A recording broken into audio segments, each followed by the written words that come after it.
Assalamualaikum warahmatullahi wabarakatuh. Karena temanya sangat luas, terus kita harus menemukan rute berpikirnya, titik-titik koordinatnya secara tepat, supaya pulang itu efektif perolehannya, efisien pelaksanaannya. Kita mulai dari kita harus pilih pintunya. Pintunya, kalau saya, tadi beliau pesan mengenai ulul albab. Jadi kita harus mempersiapkan calon-calon pengurus negara ini, pemimpin umat dan rakyat ini yang memiliki kelengkapan-kelengkapan yang sekarang tidak dimiliki. Dan tidak menambah kekurangan-kekurangan yang sekarang banyak kekurangannya. Jadi kita akan cari bersama-sama. Untuk itu nanti awal-awal saya mohon izin untuk di dalam Islam Anda tahu ada 4 macam jalan yang dipakai oleh Allah untuk menjelaskan perjalanan hidup manusia. 1, sabil. Sabil itu Anda sudah kenal dengan idiom sabilillah.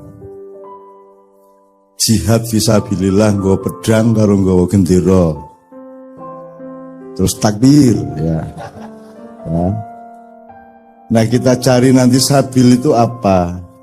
Terus ada kata yang juga sekarang sangat populer, syariah. Kemudian kata sifatnya syar'i. Jadi ada pakaian yang syar'i, ada yang tidak. Ngarep kuwi ra ono sing syar'i blas iki ya. Rada-rada mburi lumayan ibu-ibu guys, syar'i banget ya. Nah itu apa sebenarnya kita cari bersama-sama. Kita enggak marah sama siapa-siapa, enggak ngecam siapa-siapa, menggolek pase iki jane piye kan gitu. Nomor 2 syariah atau syar'i. Kata dasarnya syari. Ketika dia menjadi software menjadi syariah, menjadi kata sifat menjadi syar'i. Kalau aslinya syariah. Ya. Terus kita juga punya torikoh ya. Karena Anda tahu ada syariat, hakikat, torikot, hakikat, ma'rifat. Torik ini juga dipakai dalam Islam. Bahkan dia agak banyak berkaitan secara spiritual karena banyak kelompok-kelompok torikot. Jadi bahasa Jawa jenenge tirakat, Pak. Nah tirakat ini kan intinya orang puasa sebenarnya. Dengan sikap hidup dan sikap mental tirakat ini kita sangat mudah untuk melatih diri berpuasa. Nah berpuasa itu ya ombo dan luas, ada gradasinya, ada peta-petanya, ada konstelasinya. Yang terakhir adalah sirot.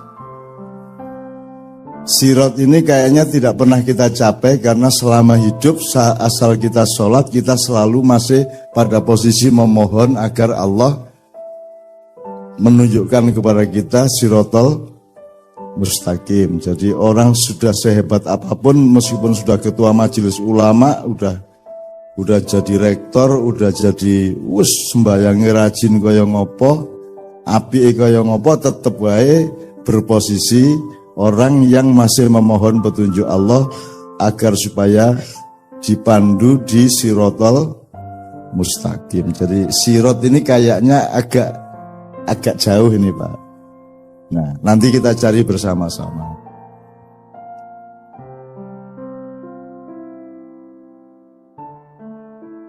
Karena urusannya jalan, maka berarti yang kita lakukan adalah mencari bagaimana caranya berjalan, kemana kita berjalan. Berarti kita berada di rentang waktu masa silam, masa kini, dan masa depan. Nah berarti dari masa lalu, masa silam, masa depan kita harus berangkat dulu. Nek ngono saiki ndelok nang ngarep sik apa nang mburi sik. Kan gitu. Kalau rutenya Nabi Khidir dengan peristiwa dengan Nabi Musa itu kan masa kini, masa depan, masa silam, masa kini, masa depan, masa silam, itu rutenya. Cara kita berpikir seperti itu. Jadi kalau kita sekarang bergerak, itu kita loh, ini mau kemana kita? Begitu kita melihat ke depan, waduh, saya belum punya pengalaman untuk ke sana. Soalnya bapak saya dulu juga enggak ngajarin gitu. Jadi selalu masa kini, masa depan, masa silam, masa kini, masa depan, masa silam. Kalau di Nabi Khidir kan pertama di peristiwa kapal dibocorkan, dan itu Ainul Yakin terjadi hari itu juga, konteksnya juga terjadi hari itu. Yang kedua mencekik anak kecil, dan ini jangan ditiru, termasuk yang ikut mapala yang tidak usah mencekik-cekik lah ya.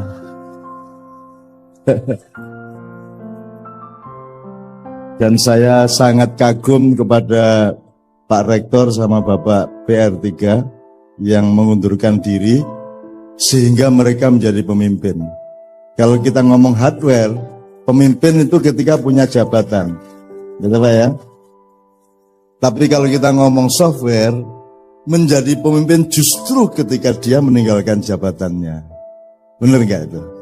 Kalau dia terus duduk pemimpin yang nukon niku kan gitu kan? Berarti bukan pemimpin sampean. Pemimpin yang sejati adalah yang berani berdiri paling belakang, tutwuri, handayani. Nah, sekarang orang kalau di belakang mesti pekerjaannya bukan handayani, tapi banyak yang hanje gali.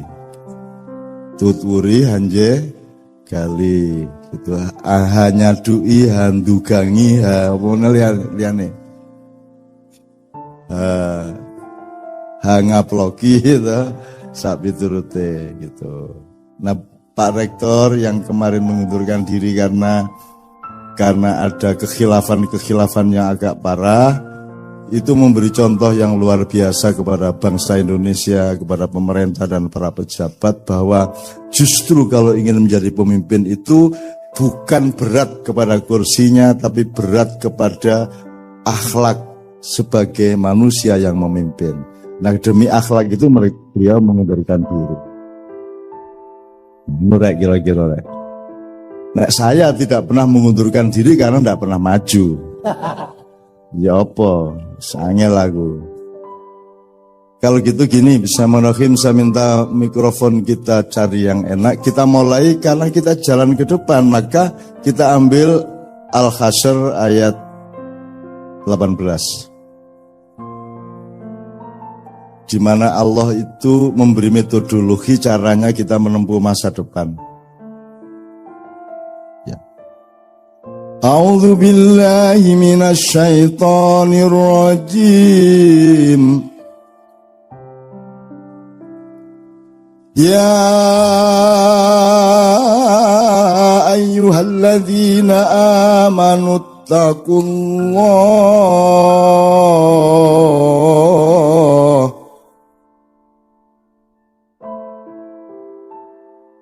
Ya ayyuhalladzina amanu taqullaha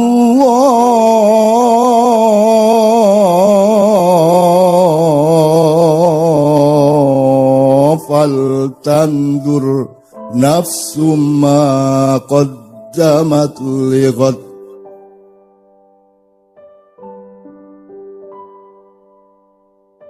Ya ayyuhalladzina amanu taqullaha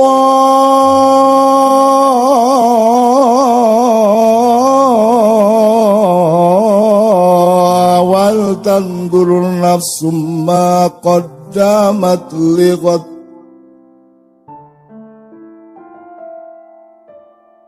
wattaqullah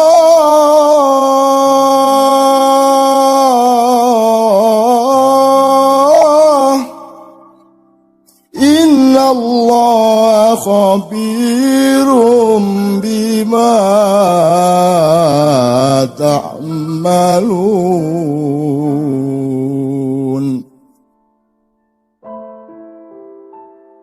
ولا تكونوا كالذين نسوا الله وأنساهم أنفسهم أولئك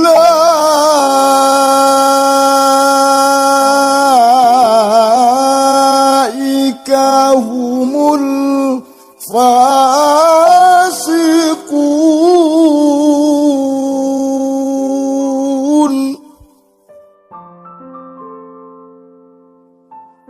ولا تكونوا كالذين نسوا الله وأنساهم أنفسهم أولئك هم الفاسقون لا يستوي أصحاب النار وأصحاب الجنة أصحاب الجنة هم الفائزون. Wahai orang-orang yang beriman, perhatikan urutannya ya. Bertakwalah kepada Allah, terus lihatlah ke depan. Begitu kamu sudah menempuh tahap melihat ke depan, dicegat lagi, bertakwalah. Jadi jangan pernah ada langkah tanpa diawali dengan takwa dan diakhiri dengan takwa. Dan akhir takwa itu merupakan awal dari perjalanan berikutnya. Karena kata itakullahnya 2 kali, awal dan akhir. Karena kalau kita tidak menjalankan metode itu, nanti kita akan malu sendiri ketika Allah menerapkan innallaha khabirum bima ta'malun. Nanti Allah mengumumkan salahnya kita itu. Bayangin kalau Pak Rektor tidak mundur, nanti Allah mengumumkan lewat medsos. Gitu. Medsos itu soalnya ada najwanya. Bukan Najwa Metro TV, bukan Najwa Shihab. Najwa itu Anda cari di Al-Quran coba. Najwa itu artinya apa? Najwa itu bisikan setan. Ini tak tulis apa lagi. Wong wis semangat, wah Najwa judulnya ini ya. Jebul masuki bisikan setan. Ya bukan bisikan setan. Di antara bisikan-bisikan itu ada yang dari setan. Najwa itu adalah bisikan gitu. Aku nek karo cah wedok tak najwa ya gitu kan. Maksud tak bisiki. Ojo dipraktekke, wow. Ora syar'i kowe iki. Ya.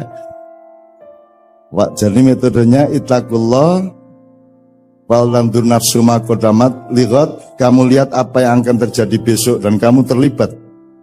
Kamu harus antisipasi, kamu harus siap, harus tangguh, harus halus, harus harus tepat perilakumu ketika besok itu tiba.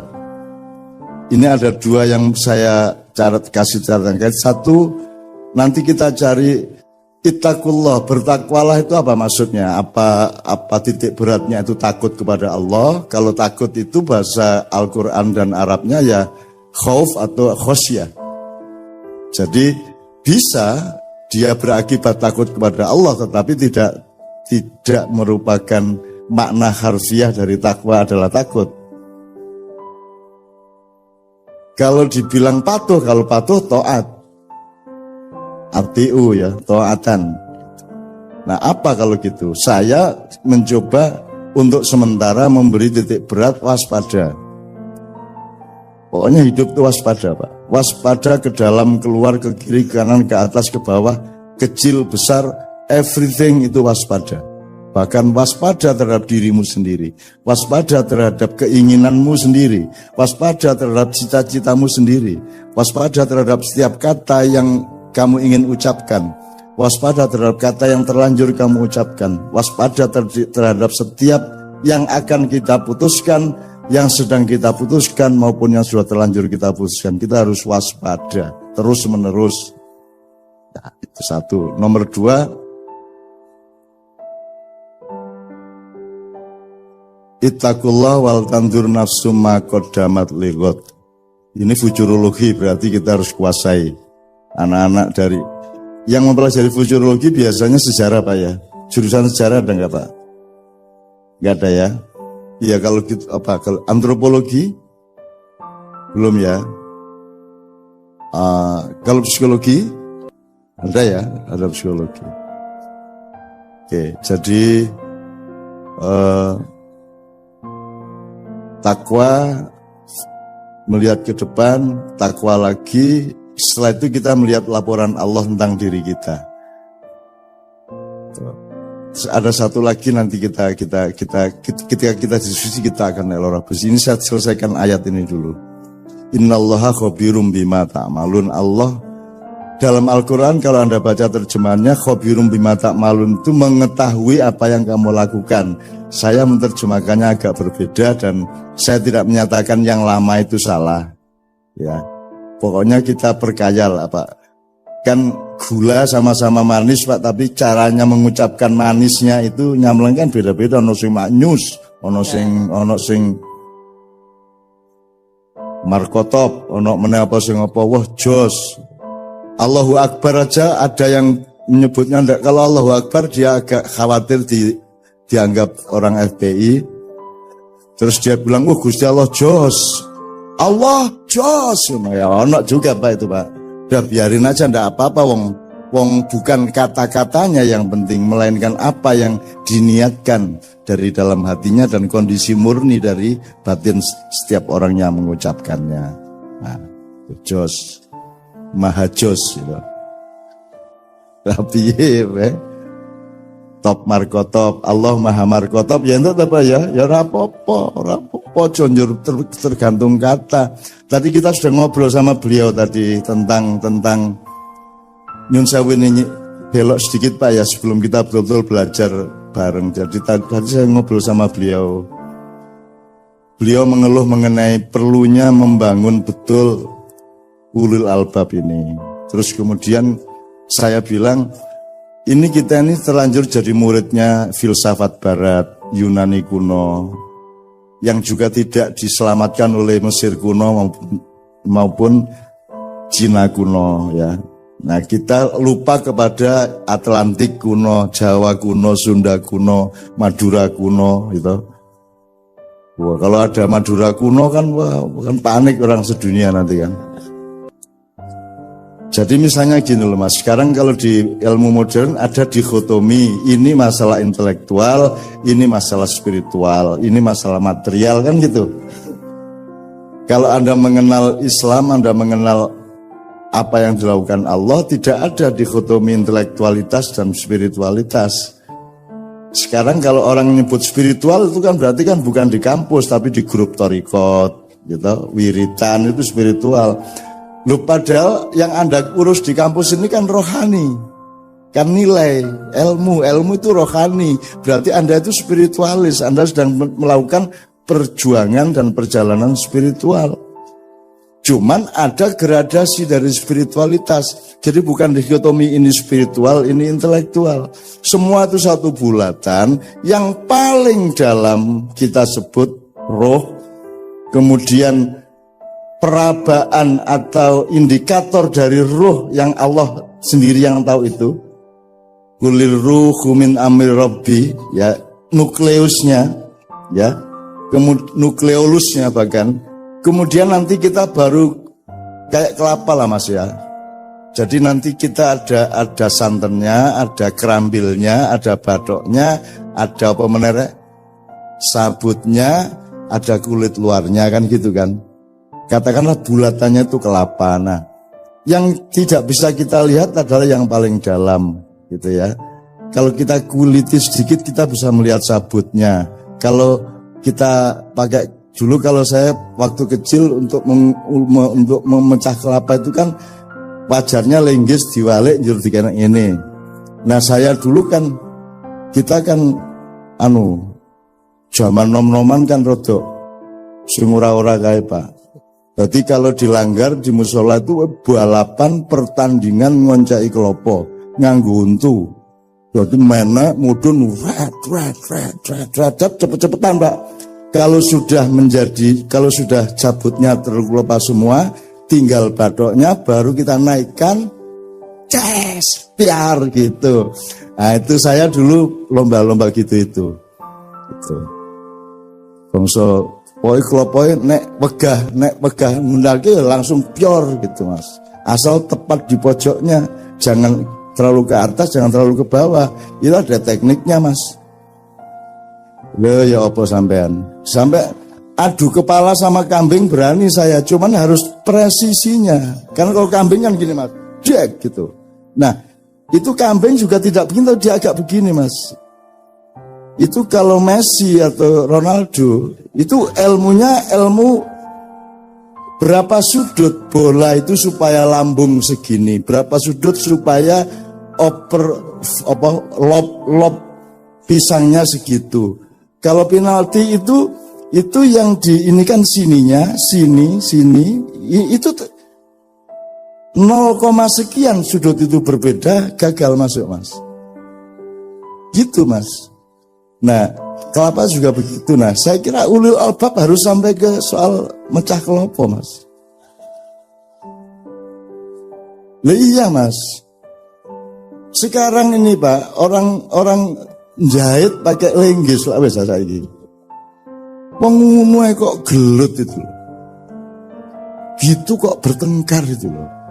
Jadi saya itu seneng lihat Indonesia itu, ya Allah, lucunya manusia itu, ya Allah bertengkar.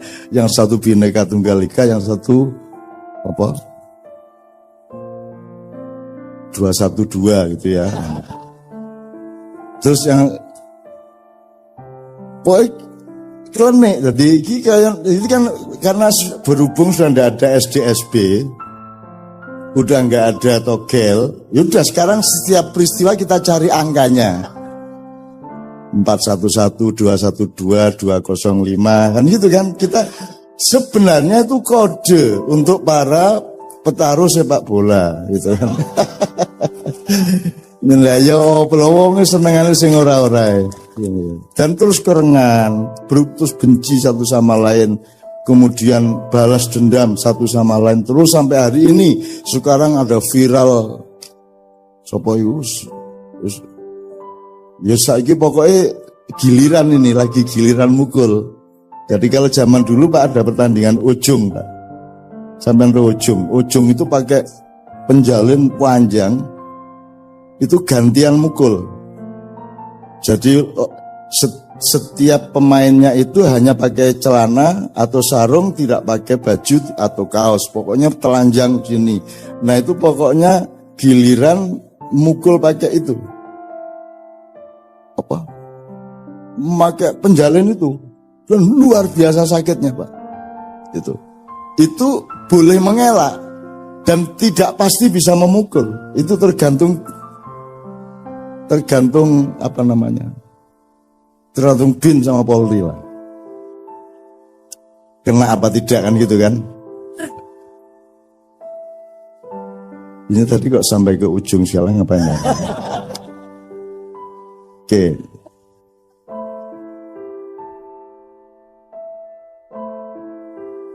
Tekan ngendi ta aku mau.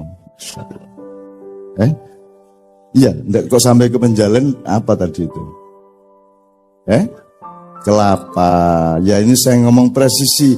Saya kira salah satu problem Indonesia sekarang adalah tidak ada yang gelisah terhadap presisi intelektual ketika menilai sesuatu. Ada banyak bias-bias, ada banyak goyang lah. Ngelihat sesuatu tuh goyang gitu. Ya tidak presisi. Nah presisi itu kalau bahasa Al-Qur'annya menurut saya hikmah. Hikmah itu dari kata hakama yahkumu. Kalau hikmatan atau hukman itu kan semacam penemuan yang teradil dari sesuatu hal, itu namanya hikmah. Tetesan yang paling murni dari suatu peristiwa itu namanya hikmah. Maka subjeknya yang namanya hakim adalah orang yang paling berpengalaman dan punya kelembutan nurani dan kecerdasan akal untuk menemukan yang paling adil dari suatu peristiwa. Itulah hakim. Jadi Al-Hakim, Allah Al-Hakim adalah Allah yang maha presisi, Allah yang maha mengetahui hikmah. Gitu. Makanya kita selalu ngomong kalau ada apa-apa ya diambil hikmahnya gitu. Kalau kita kecurian motor gitu terus ketemu konco ya dijupuk hikmah gitu. Ning mergo kecurian beberapa kali, begitu ketemu konco, ayo ngomong hikmah, tak tutuk ndasmu kowe, ayo ngomong hikmah, ayo bolak-balik kecolongan aku. Awas ini ngomong hikmah gue, ayo. Itu orang yang menderita berkali-kali jadi hafal, Pak. Ayo ngomong hikmah gue, ayo. Itu. Oke, saya persingkat teman-teman sekalian. Faltantu nafsu maqatamal wa taqullaha innallaha khabirun bima ta'malun. Kemudian Allah memberi teori lagi mengenai wala takunu kalladzina nasullaha wa ansahum anfusahum ulaika humul fasikun. Jadi definisi fasik adalah orang yang mengalami dialektika lupa kepada Allah sehingga lupa dirinya sehingga lupa Allah. Lupa ini mari kita buka pintunya. Lupa itu kan tidak hanya, lupa itu artinya ketidaktahuan, kekeliruan, dan itu bisa berlangsung di segala hal. Bisa lupa, Allah mengatakan nasullaha wa ansahum anfusahum. Anda lupa kepada dirimu sendiri. Lupa kepada dirimu sendiri itu kan boleh berkonteks macam-macam, kan gitu. Boleh identitas sosialnya, boleh jabatan strukturalnya, boleh konteks kekeluargaannya, boleh posisi sosialnya, boleh apa saja. Lupa kepada diri itu kan bahaya sekali. Gitu. Nah di Indonesia ini orang tidak punya kewaspadaan untuk tidak lupa. Gitu. Kadang-kadang undang-undang aja lupa. Kadang-kadang, tapi ini tak contohin jadi dowo lah. Pokoknya jangan lupa aja, jangan. Kalau seharusnya 2 derajat, jangan 2,5 derajat gitu lah ya. Supaya itu sudah tersebut lupa gitu. Kemudian baru Allah di akhirnya, di endingnya memberi rumusan yang sangat jelas, tidak sama ahli neraka dengan ahli surga. Ahli surga adalah mereka yang beruntung. Nah sekarang untung itu kan definisi kita kan menentang Allah. Yang kita maksud untung kan untung materialisme, untung materi. Untung bagi Allah, aku takon, beruntung mana rektor terus rektor, apa rektor mengundurkan diri karena kasus? Yang mana yang beruntung? Dia terus jadi rektor, apa dia mengundurkan diri? Yang mana yang beruntung? Kalau dari sudut jabatan, dari sudut materi, dari sudut karier, seolah-olah yang rugi adalah kalau tidak menjabat lagi. Tapi kalau Anda ngomong hidup adalah derajat, hidup adalah wibowo, hidup adalah kebijaksanaan, hidup adalah citra, hidup adalah orang punya aji ning urip, maka yang beruntung adalah yang mengundurkan. Tuh. Dan banyak sekali kasus-kasus. Ashabul jannati humul faizun. Oke, teman-teman sekalian, kita mulai dari situ, baru nanti kita lihat UI dan Indonesia F Fakultas Psikologi dan Ilmu Sosial Budaya. Anyar gitu. Nggak, maksud saya aku ini biar mlebu psikologi UGM, Pak. Bahwa ora diterima urusannya UGM.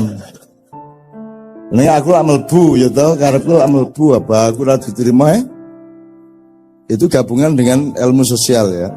Ilmu budaya, sosial budaya. Saya dulu masuk psikologi, arsitek masuk, kedokteran masuk karepku ning bahwa lawangnya ora dibuka lah urusannya sing duwe lawang kudu aku lah masuk. Dan yang saya paling mangkel itu zaman aku umur 17-18 ya. Sing paling mangkel aku iki wis nulis sastra, wis rada terkenal jenengku, puisi, penyair, cerpen. Masuk fakultas sastra enggak diterima saya. Ya, kalau masuk psikologi enggak diterima wajar lah ya. Arsitektur wajar lah. Sastra enggak diterima lah. Dendam aku ya. Dendam aku. Ya wis akhire tak tokno, tak sepatani wis. Pokoke 5 tahun meneh tak ceramahi kowe kabeh ngono aku. Itu, dan Allah mendengar. Waduh, bocah iki sumpah ya wis tak kabulke wae kan itu. Akhirnya bener Mas, tanpa sadar karena 5 tahun kan udah lupa. Waktu itu namanya Sasdaya, Fakultas Sastra dan Budaya. Mereka juga udah lupa dan juga tidak kenal saya amat gitu ya. 5 tahun kemudian pas saya tuh diundang untuk ceramah umum ulang tahun Fakultas Sastra dan Budaya. Ya begitu aku nggak mau modiar gue yang itu waktu itu nyenengke. Aku sering saiki wis tak lereni lah sepoto-sepoto gue. Saya diusir dari pesantren, aku kok diusir Pak.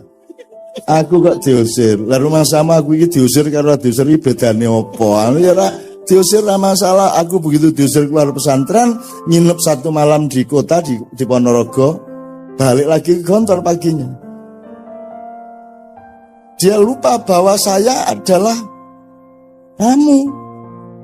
Saya punya hak yang sama dengan siapapun yang aku bertamu, punya hak 1 minggu nginep di situ. Wah malah gratis, ora perlu sekolah, ora perlu nyapu, ora perlu malah dadi daya apik banget ya seminggu, malah tak nikmati untuk kemanapun saja di pesantren, lihat-lihat dan datangi semua yang terlibat ngusir saya itu. Tak datangi satu persatu. Wah kowe tenono ya 5 tahun meneh kowe dadi apa aku dadi apa. Tanggale dieling-eling. Nah. Nur 5 tahun lagi saya ke sana bener Mas. Saya kowe dadi apa aku dadi apa. Wes kowe saiki dadi apa. Ngono aku. Wah ya jenenge cah nom lah Mas. Gitu ya. Sekarang saya ndak gitu lagi ya. Dan betul-betul sekarang saya kemarin barusan dari reuni Gontor, Kiai Kanjeng juga ketika Gontor 100 tahun 90 tahun.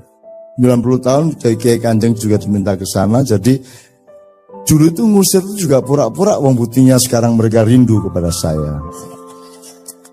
Buktinya sekarang mereka seneng gitu kan. Dan kapan Ustadz Hasan, itu Kiai Hasan yang sekarang memimpin pesantren itu kapan saja ada di mana saja kalau saya ada acara beliau mesti datang dan beliau pasti saya seret naik maju. Demikian juga saya di mana saja kalau beliau ada acara saya mesti diminta datang dan saya naik maju.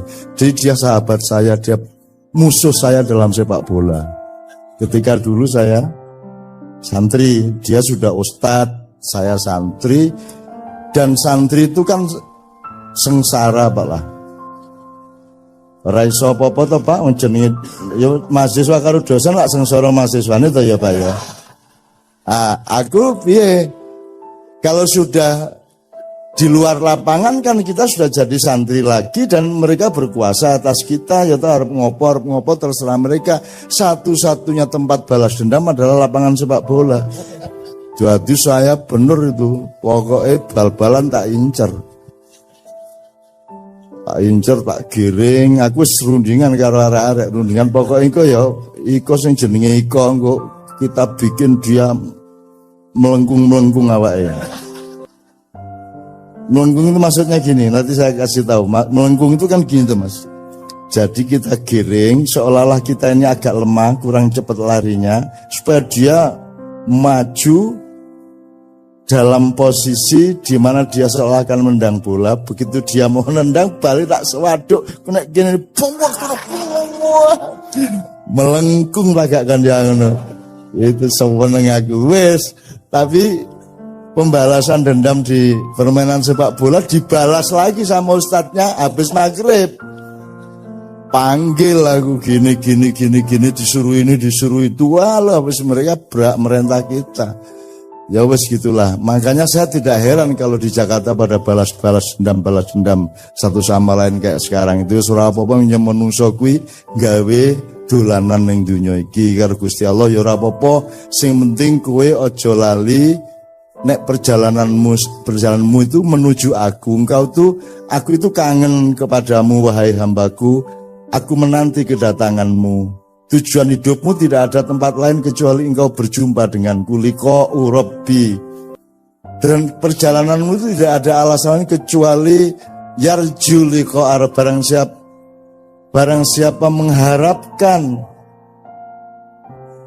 perjumpaan dengan Tuhannya. Jadi alasan perjalanan kita itu adalah ingin berjumpa sama Allah. Emang Allahnya bikinnya gitu. Kalau enggak mau, Anda mau kemana? Enggak ada jalan lain. Bahkan ada yang lebih gawat. In kuntum tuhibbunallaha fattabi'uni. Rasulullah disuruh ngomong begitu. Kalau memang kamu cinta kepada Allah, ikut saya. Kan gitu. Jadi kita ini menempuh sabil sirat torik syari itu karena kita sedang menempuh cinta. Dan kita tidak akan berhenti hanya karena kita nanti mati umur 60-70. Kita masih meneruskan perjalanan sampai kita bertemu dengan Allah di surga. Dan kita nanti bikin ulang tahun UI di surga. Tidak masalah. Tidak apa-apa. Sampai nabi-nabi, apa kui, gitu kan. Nah, loh ini UI, ya Rasulullah ini UI, apa UI itu? Universitas Insya Allah Islam. Nah, itu ya Rasulullah. Oh gitu, Rasulullah nanti akan kagum sama kita karena kita bergembira, kita menikmati kehidupan yang dilimpahkan oleh Allah kan gitu. Jadi pokoknya saya berdoa. Anda jangan tidak percaya surga toh, Om Jari ingin mlebu surga. Kita latihan ini sekarang, latihan ini kita latihan di surga itu Anda tidak perlu berjuang. Maka Anda tanpa pamrih bersama saya itu bisa menikmati mbuh dialog, diskusi, nyanyi bersama. Karena di surga tidak ada perjuangan, Pak. Tidak ada karier, tidak ada persaingan, tidak ada. Sistem nilainya sangat berbeda, tidak ada densitas positif negatif, tidak ada gelap dan terang. Semuanya itu serba gemah ripah loh jinawi dan seterusnya. Nah, kita harus bisa hidup seneng nikmat dalam keadaan tidak berjuang. Kalau sekarang kan tidak berjuang kan pusing kita. Kalau sudah tercapai semuanya kan malah pusing kita, Pak. Kita hidup ini karena kita masih mencapai ini, harus S2, harus S3, dan seterusnya. Gitu. Nah, kita ini sekarang latihan. Nah, mudah-mudahan Anda semua nanti, saya mohon kepada Allah agar saya ikut Anda lah nanti ke surga gitu ya. Dan Anda termasuk orang yang saya doakan kloter ndak belakang-belakang, kloter agak depan-depan lah. Ya Pak ya, ya Pak ya. Loh iya Pak. Jadi kan tidak tergantung abad berapa Anda hidup, tapi tergantung kualitas dan kedalaman cintamu kepada Allah. Coba sekarang nanti kita tolong bawakan sholawat nariyah ya. Teman-teman hafal ya. Allahumma sholli sholatan ya. Itu selawat Pak Nyun Sewu Pak Dekan, Pak PR3. Itu selawat dibikin ketika Rasulullah masih hidup. Jadi ini mbok-mbokane selawat. Ini induknya selawat. Ini dibikin oleh Syekh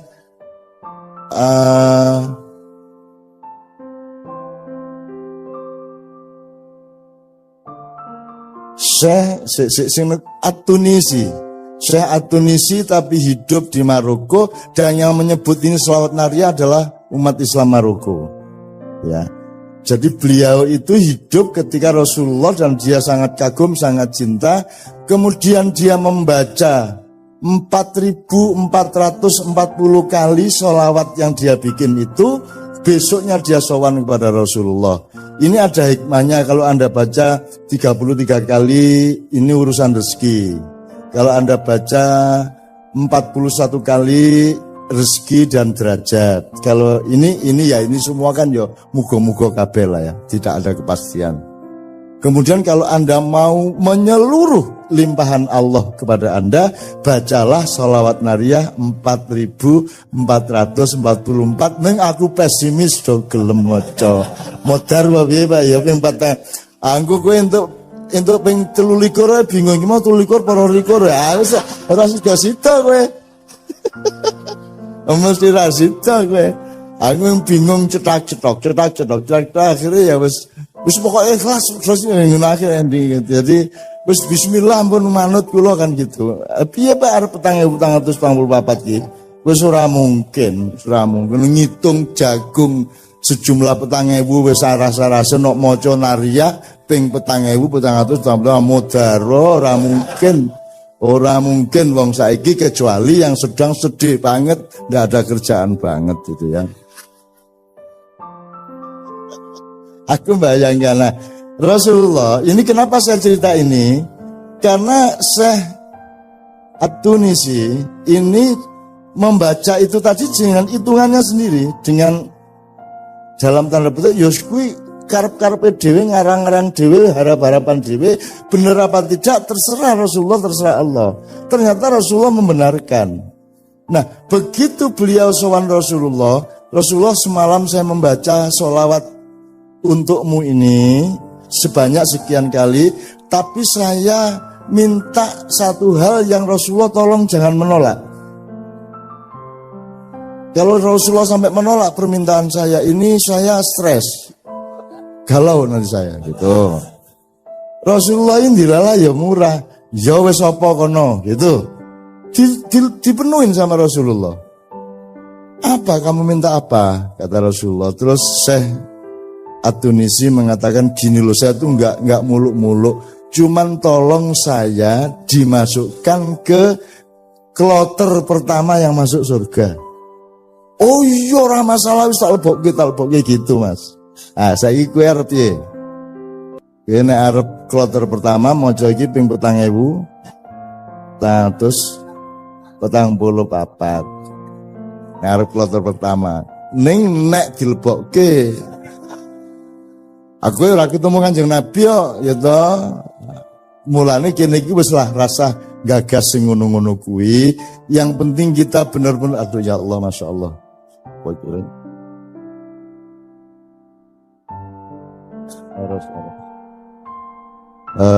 Jadi sekarang saya minta teman-teman membawakan sholawat nariyah untuk supaya, karena ini sholawat yang Rasulullah sendiri mendengarkannya, menyukainya, sehingga saya berharap acara malam hari ini betul-betul merupakan revolusi ulil albab.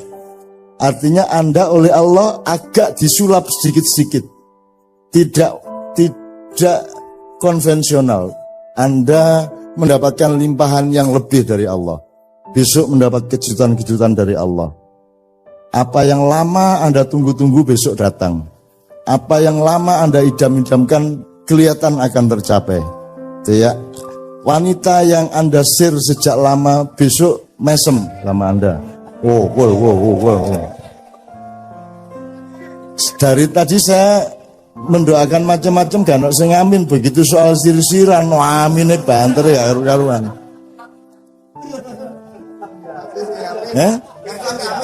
Oh Islam ya amin. Mas Islam ini istri beliau setahun yang lalu dipanggil Allah Subhanahu wa taala dalam usia 35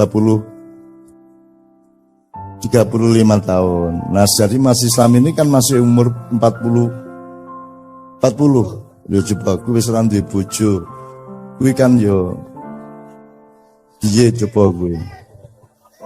Itu kan dia tidak harus sabar, dia juga harus menyabarkan. Ngerti maksudnya? Dia harus sabar dengan dirinya sendiri dan dia harus menyabarkan anggotanya. Iya tak Mas? Jadi nek adus iki didelok sabar le. Sabar le ya. As-sabru ngerti kae bendina maca hadis kae ya.